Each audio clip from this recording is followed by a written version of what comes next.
Sweetest love I do not गो।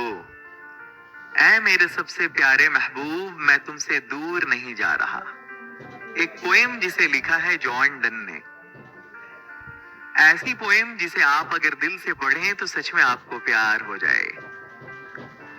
दरअसल इस poem का बैकग्राउंड कुछ इस तरह है कि आपके पोएट अपनी महबूबा यानी अपनी बीवी एने मोर से दूर जा रहे हैं किसी सफर पर। उनके जाने से उनकी महबूबा थोड़ी गमगीन यानी उदास हो गई हैं, तो जिन शब्दों में पोएट अपनी महबूबा को मनाते हैं वो एक पोएम के फॉर्म में आपके सिलेबस में है। 5 स्टैंजा है इसमें। अब 1 बाय 1 हम इस स्टैंजा को कमेंट्री की शक्ल में सुनते हैं। आप कान में ईयरफोन लगा लें और बहुत कॉन्सेंट्रेट होकर के इसको सुने। पोएट कैसे अपनी वाइफ को मनाते हैं। पोएट कहते हैं पहले स्टैंजा में, sweetest love I do not go. ऐ मेरे सबसे प्यारे महबूब, मैं तुमसे दूर नहीं जा रहा। मैं तुमसे इसलिए दूर नहीं जा रहा कि मैं तुमसे थक गया हूं और ना तो मुझे ये आशा है कि ये जालिम दुनिया मुझे तुमसे ज्यादा मोहब्बत कर सकती है।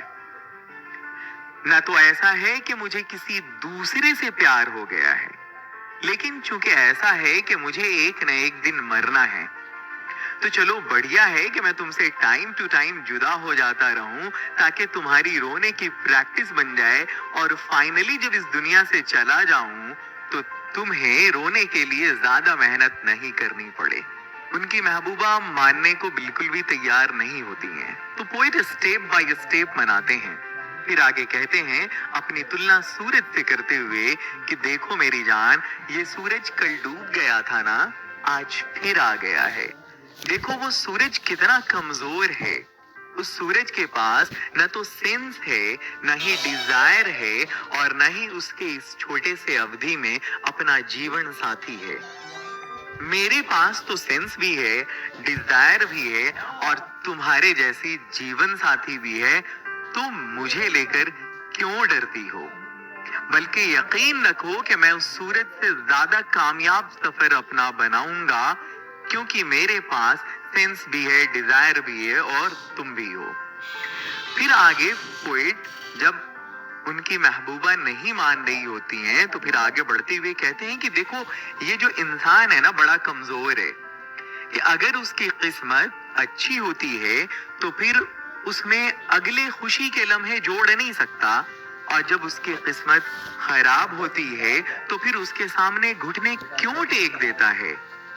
वो उसके सामने घुटने टेक देता है, इसीलिए वो उस पर लगातार छाई रहती है। यानी पोएट कहीं से इशारा दे रहे हैं एक तरह से अपनी महबूबा को कि तुम इस तरह से उदास मत हो, बल्कि किस्मत के सामने किसका बस चलता है, जो हो रहा है होने दो। उनकी महबूबा फिर भी मानने की बिल्कुल भी कोशिश नहीं कर रही हैं। वो रोने लगती हैं, कराहने लगती हैं। तो पोएट उनको जो है अपनी महबूबा को किया हुआ एक वादा याद दिलाते हैं। पोएट कहते हैं कि मेरी जान, जब तुम कराहती हो तो यूं मालूम पड़ता है कि जैसे मेरे जिस्म से, मेरे शरीर से मेरी आत्मा निकल गई हो, मेरी रूह निकल गई हो।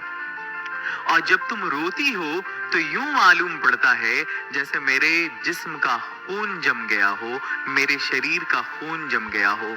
ऐसा तो मत करो मेरी जान, क्योंकि तुमने ही कभी मुझसे कहा था कि आप मुझ में बसते हैं। यानी जब मैं तुम में बसता हूं और तुम रोओगी, तुम कराहोगी, तो बोलो मुझे तकलीफ होगी या नहीं होगी। ऐसा तो मत करो मेरी जान। फिर आगे बढ़ते हुए कहते हैं कि देखो अब मेरे जाने का वक्त आ गया है। अपने दिल से सारे बुरे ख्यालात को निकाल दो। कुछ भी बुरा मत सोचो, क्योंकि कभी कभी ऐसा होता है कि किस्मत अपना रोल प्ले करती है और जब हम जो कुछ हम सोचते हैं कभी कभी वो घट भी जाता है। तो हो सकता है कि तुम मेरे बारे में कुछ अनहोनी का सोचो और कहीं वो हो ना जाए। फिर आगे कहते हैं कि देखो अपने इस दिल से, अपने स्वर्ग नुमा दिल से सारे बुरे ख्यालात निकाल दो, और अगर कभी मेरी याद आए अगर तुम्हें कभी मेरी याद आए तो बस यूं सोचना कि मैं तुम्हारे बिस्तर पर बस दूसरी तरफ मुंह करके लेटा हूं। इस तरह से मेरे नहीं रहने पर भी तुम्हें मेरे रहने का एहसास होता रहेगा।